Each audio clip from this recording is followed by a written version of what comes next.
बाबा सिद्दीकी के बेटे जीशान सिद्दीकी एनसीपी में शामिल हो गए हैं। अजित पवार ने पार्टी में शामिल कराया है।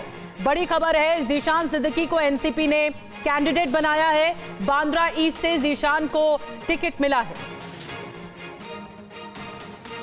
I'm thankful to Ajit Pawar Dada, Praful Patel ji, Sunil Tatkare ji for believing me in these tough times, and I have got the nomination from Bandra East, and I'm sure that with the love and support of all the people, I will definitely win Bandra East yet again. They've always been my pillar of strength, and they know the tough times that me and my family are facing, and it's needless to say that the entire, all the people of Bandra East are with me, and the results will definitely reflect that. और Bandra east से उम्मीदवार बनाया गया है जीशान सिद्दीकी को। बाबा सिद्दीकी के बेटे हैं। हमारे साथ राजीव सिंह और ज्यादा जानकारी के साथ जुड़ गए। राजीव, इससे पहले भी सोशल मीडिया एक्स पर जीशान सिद्दीकी ने अपनी नाराजगी व्यक्त की थी और फिर अब आज अजित पवार गुट में शामिल हो गए। देखिए, ये सीट जो है पहले से ही जीशान सिद्दीकी के पास में, जीशान सिद्दीकी सिटिंग विधायक हैं। ऐसे में कांग्रेस में रहते हुए भी गठबंधन के नियमों के तहत सिटिंग विधायकों को टिकट दिया जा रहा, तो ये टिकट जीशान सिद्दीकी को मिलना था। लेकिन चूंकि उनके पिता बाबा सिद्दीकी, जिनकी पिछले दिनों हत्या कर दी गई थी, वो कांग्रेस का दामन छोड़कर एनसीपी अजीत गुट में शामिल हुए थे, जिसके बाद से ही आशंका जताई जा रही थी कि जीशान सिद्दीकी भी कभी भी पार्टी का दामन छोड़ सकते हैं। हालांकि कांग्रेस पार्टी ने अपनी तरफ से उन्हें कारण बताओ नोटिस तक जारी कर दिया था पार्टी विरोधी गतिविधियों के खिलाफ।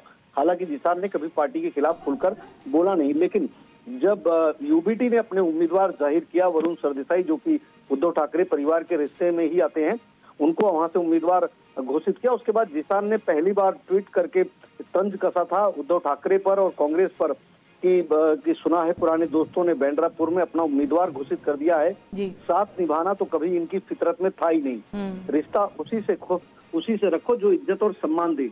मतलब की भीड़ बढ़ाने का कोई फायदा ही नहीं। यानी कि बहुत कम शब्दों में जीशान ने अपनी बातें कह दी थी। अब सवाल यह है कि किस तरह की ये लड़ाई होगी। उद्धव ठाकरे के कैंडिडेट जब शिवसेना बीजेपी, ज्वाइंट शिवसेना और बीजेपी एक साथ लड़ती थी, तो वहां पर उद्धव ठाकरे का उम्मीदवार उतरा करता था। लेकिन अब वरुण सरदेसाई के साथ में सामना होगा जीशान का, और जीशान के साथ में एक सिंपैथी की लहर है। इसमें इस बात को इनकार नहीं किया जा सकता, क्योंकि जिस तरह से उनके पिता की हत्या की गई और जिसके बाद अभी तक मोटिव तक क्लियर नहीं है। कहा जा रहा है कि राजनीतिक रंजिश हो सकती है या फिर सारे विवाद हो सकता है, लेकिन उसमें विश्नोई गैंग का हाथ है, इसमें कोई दो राय नहीं। सवाल यह है कि विश्नोई गैंग को सुपारी किसने दी या विश्नोई गैंग ने स्वतः इस शूटआउट को अंजाम दिया।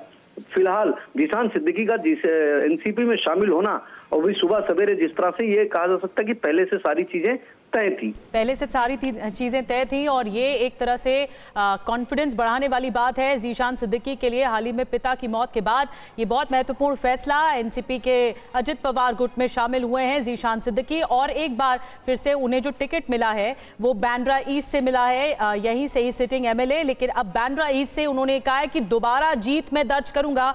ये बहुत बड़ी खबर है। शुक्रिया आपका राजीव, ये जानकारी देने के लिए।